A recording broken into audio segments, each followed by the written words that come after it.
Let's look at viewport navigation, or changing our point of view in 3D space. So that we have something interesting to look at instead of just a sphere or a cube, let's create one of the stock 3ds Max plants. We can go into the Create panel in the Geometry section, and from the pull-down list that's labeled Standard Primitives, we can click on that and go to AEC Extended. That stands for Architecture, Engineering, and Construction. In that category, we've got Foliage. To create a plant, we'll click on the Foliage button and then select the plant from this list here. I'll scroll down and let's go for Society Garlic. Click on that and then just click near the center of the perspective view at the origin there. Now I've got a garlic plant. Right-click in the viewport to exit that creation mode. And then if I deselect the object, you'll notice that it degrades into this so-called canopy view. Let's change that so we can see the foliage better. I'll reselect it. Go up to the Modify panel. And down here, you'll see something that says Viewport Canopy Mode. Let's choose Never. And that way, we will see the plant better no matter what. We've also got these selection brackets here and also the blue or cyan selection highlighting. We don't actually need both of those. Let's turn off the selection brackets with the J key on the keyboard. Now we've got something interesting to look at. Let's learn about the different ways to manipulate our viewpoint in 3D. The three main things you'll want to do are dolly forward and back, position the camera side to side or up and down, or orbit or tumble around the scene.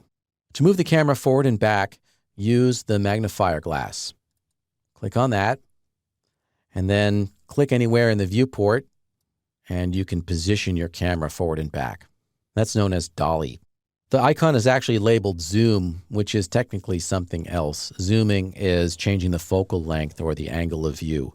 Here, in fact, we're actually positioning the camera forward and back. So we can do that in any view. You can dolly forward in the top, left, or front views as well. Let me deselect that object just so that we're not seeing that selection highlighting. Just select the Select Object tool and then click off the object. Next, we can position the camera up and down and side to side, and that's the hand button here. And it's also kind of a misnomer. It's labeled as pan. What we're doing here is not actually panning. We're positioning the camera side to side and up and down. Side to side movement is a truck or track. Up and down movement is pedestal. Pan is actually something else when the camera sits in one place and rotates around its own axis to do a panorama. Then we've got the Orbit tool, and that allows us to spin around the center of the world. And here we go, Orbit. It's also sometimes known as tumble or arc rotate. It works best in the perspective view. And when you activate the Orbit tool, you will get this yellow circle. If you click in the center of that yellow circle, then you can tumble or orbit around the scene.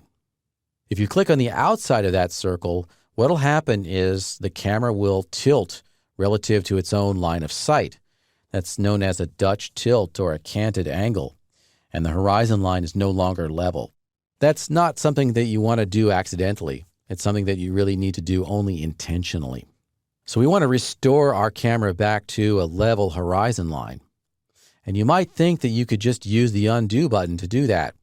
We've got an undo button here on the main toolbar and actually a redundant undo up here on the caption bar. If I click undo here, you'll notice that it didn't undo the viewport rotation. It undid my selection. When I clicked undo, it actually reselected the plant. And if I keep undoing here, it's actually going to go back through the history of scene commands. If I keep doing that, we'll go back eventually to the point before we change that canopy setting. All right, I'm going to redo. And if we want to undo a viewport command, then there's actually a separate undo buffer for viewports. We can find that in each of the viewport panels. And this one's the perspective view. I can click on the name of that panel, in this case perspective, and go to undo whatever. Here it says undo view rotate. And I can click on that. And now the undo has been committed. Okay, so there's a keyboard shortcut for that if you get into trouble. So undo, just normal undo is up here. And then if you do, for example, a viewport command that you want to undo, you can hit Shift-Z. And if you want to undo a scene command, it's actually Control-Z. So that is the Orbit tool, also known as Arc Rotate. I'll reset my canopy here back to never. And as I mentioned, the Orbit tool works best in the perspective view.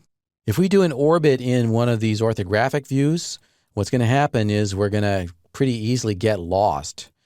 This is actually converting the view into something called an axonometric projection. And go up here to the top view and select there and click in the center. And that's probably a good illustration of what an axonometric projection is. It's a 3D view in which the grid lines never converge at a vanishing point. But again, that's something that you would only want to invoke intentionally, not accidentally. I want to restore all these views back to their defaults, and I can just use Shift-Z to do that. Go over here and click in the view, Shift-Z a few times, and restore those views back to their defaults. That's a quick intro to viewport navigation in 3ds Max.